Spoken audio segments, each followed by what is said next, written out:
Park has a one-page charter that's 2 short paragraphs. Be careful when you enter Knott's Berry Farm and leave your building behind. If a charter is a good idea, if a charter is a good idea, one that uses a simple enabling charter document, easier to pass, no intended consequences, etc. Gene Reinemann. Did I get that right, Dean? Okay. So, Pat Perry.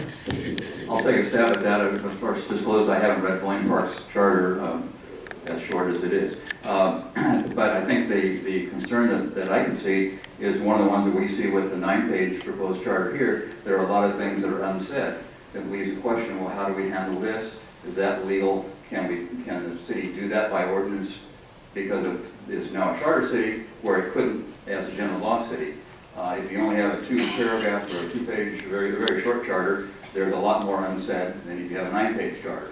So there's a lot more questions, a lot more possibility for interpretation, which ultimately, unfortunately, often leads to litigation. Michael? Wait, can I add something? If I were to guess what was in that charter, and it would be a guess, it would be the one thing that prompted Buena Park to become a charter city, whatever that issue was, is dealt with in the charter.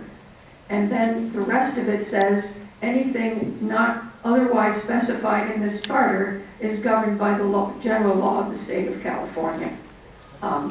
That we, as a matter of fact, some of us suggested that to the city council, that they fill in the blanks in this charter with that kind of phrase. Anything not dealt with in this charter is governed by the general laws of the state of California. That was rejected.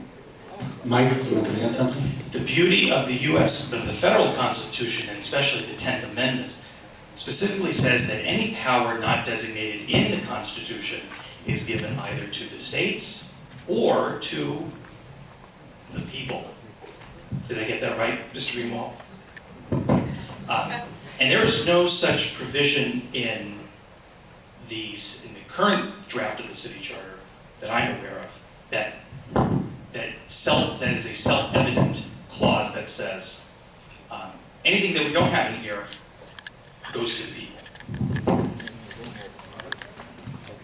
Okay, Reggie, do you know what this, have you read the Buena Park Charter?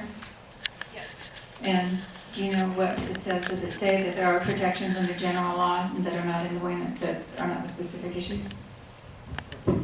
I've read it, but I don't have it memorized. Oh, that was really short. Sorry.